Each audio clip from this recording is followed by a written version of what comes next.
finally a win by Penn State that looked lopsided. I wanted to see that for a while. I'm like, I got to say this, and I'll admit it, this is horrible. I actually was rooting against McGloin during the game.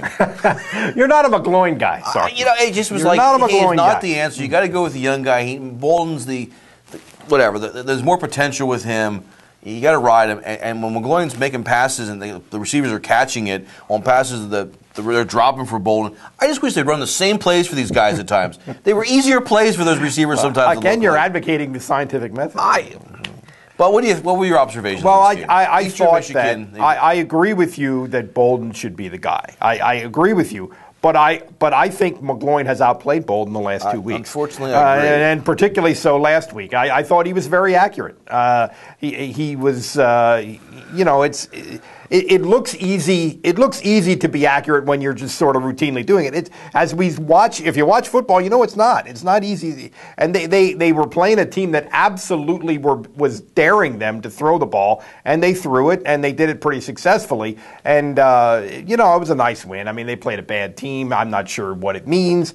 But now it gets a little more serious as we head into the Big Ten, although I think this is another winnable game for them this week at Indiana. A couple observations on the season as a whole. One, and these are obvious. I'll leave you to the harder ones. You're the beat writer.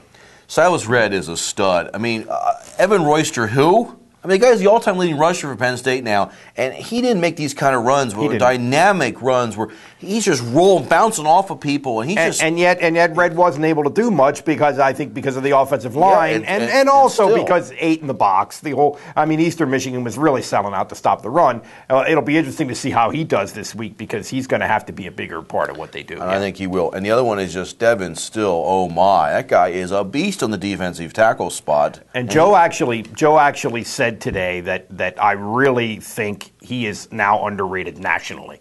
And there can't be many better defensive linemen, defensive down guys in the country, kind of pleading his case, much as he did for Jared Odrick a couple years ago, and that started to come to fruition where he did end up being an All-American. One more quick point on that. We know it is linebacker but they've had quite a run of defensive tackles now. Still, and they still have Hill that's playing pretty well. I think after Still graduates or goes on, Hill's got another year, right? So he could come in. And if you look at Odrick, and you've got they have Jimmy Kennedy's still in the pros and had a good career.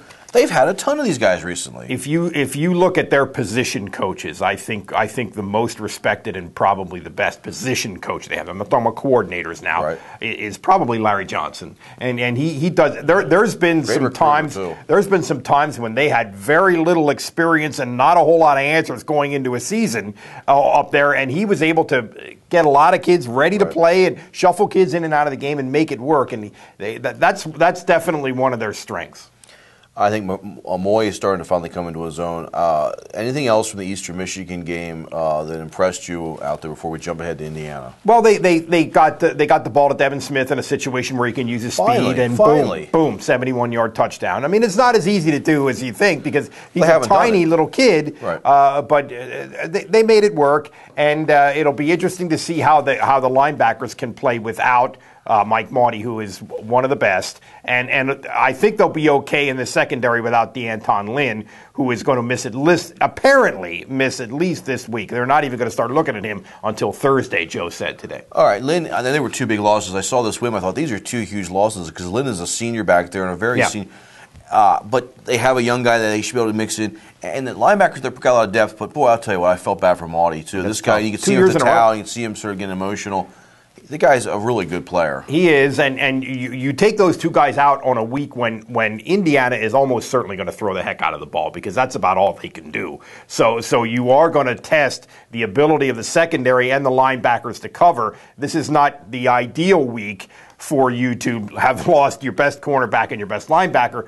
But Penn State, I think, is okay at these positions where they should be able to smooth it over. Indiana's going to throw the ball. What else should we be looking for offensively, defensively from Penn State? Can Penn State throw the ball on these guys, or is it going to be more running game? Well, I think they're going to try to run. I think, especially coming off of last week, they're going to try to run the ball. But obviously, they'll mix it up, and we're going to see 2 quarterbacks again, and we're going to see this pretty much the same approach. I don't think much is going to change from an X and O standpoint. But this is a game. Indiana has not been very good. Kevin Wilson, their coach, former offensive coordinator at Oklahoma, I think he's going to eventually turn it around. They've made some inroads in recruiting, but right now they're not very good.